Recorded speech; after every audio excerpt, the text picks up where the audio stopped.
नमस्कार दीदी लोग, नाच पर का भजन गा रही हूँ। आप लोग सुनिए, अच्छा लगेगा तो लाइक करिए, कमेंट करके बताइए। नमस्कार, धन्यवाद। पतरी तिरियवा नाही पैबा मोर बलमुआ हो, पतरी तिरियवा नाही पैबा मोर बलमुआ हो, पैबा मोर बलमुआ हो कि पैबा मोर बलमुआ हो, पतरी तिरियवा नाही पैबा मोर बलमुआ हो, ओ पतरी तिरियवा नाही पैबा मोर बलमुआ हो, चंदा के मनैब केतनो सूरजु के मनैब हो, केतनो तू सूरजु के मनैब मोर बलमुआ हो, पतरी तिरियवा नाही पैब मोर बलमुआ हो, पतरी तिरियवा नाही पैब मोर बलमुआ हो,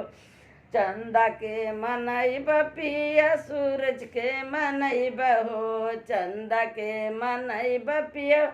सूरज के मनैब हो, केतनो तू तारा के मनैब मोर बलमुआ हो, केतनो तू तारा के मनैब मोर बलमुआ हो, पतरी तिरियवा नाही पैब मोर बलमुआ हो, पतरी तिरियवे नाही पैब मोर बलमुआ हो, गंगा के मनैब केतनो जमुना के मनैब हो, गंगा के मनैब केतनो जमुना के मनैब हो, केतनो तू सरजू मनैब मोर बलमुआ हो, केतनो तू सरजू मनैब मोर बलमुआ हो, पतरी तिरियवा नाही पैब मोर बलमुआ हो, पतरी तिरियवे नाही पैब मोर बलमुआ हो, केतनो तू सूरजु मनैब मोर बलमुआ हो, पतरी तिरियवा नाही पैब मोर बलमुआ हो, पतरी तिरियवा नाही पैब मोर बलमुआ हो, ब्रह्मा के मनैब केतनो विष्णु के मनैब हो, ब्रह्मा के मनैब केतनो विष्णु के मनैब हो, केतनो तू शंकर के मनैब मोर बलमुआ हो, केतनो तू शंकर के मनैब मोर बलमुआ हो,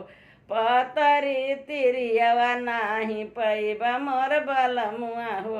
पतरी तिरियवा नाही पैब मोर बलमुआ हो,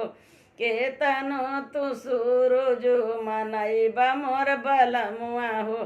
केतनो तू सूरजु मनैब मोर बलमुआ हो,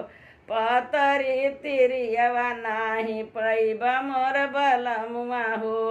काली के मनैब केतनो दुर्गा के मनैब हो, काली के मनैब केतनो दुर्गा के मनैब हो, केतनो तू शीतला मनैब मोर बलमुआ हो, केतनो तू शीतला मनैब मोर बलमुआ हो, पतरी तिरियवा नाही पैब मोर बलमुआ हो, पतरी तिरियवा नाही पैब मोर बलमुआ हो, केतनो तू सूरजु मनैब मोर बलमुआ हो,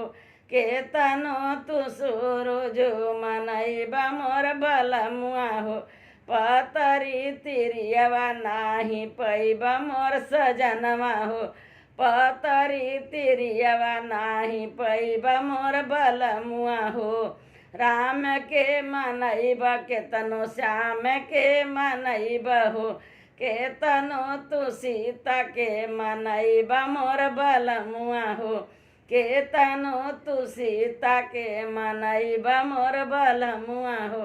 पतरी तिरियवा नाही पैब मोर बलमुआ हो, केतनो तू सूरजु मनैब मोर बलमुआ हो,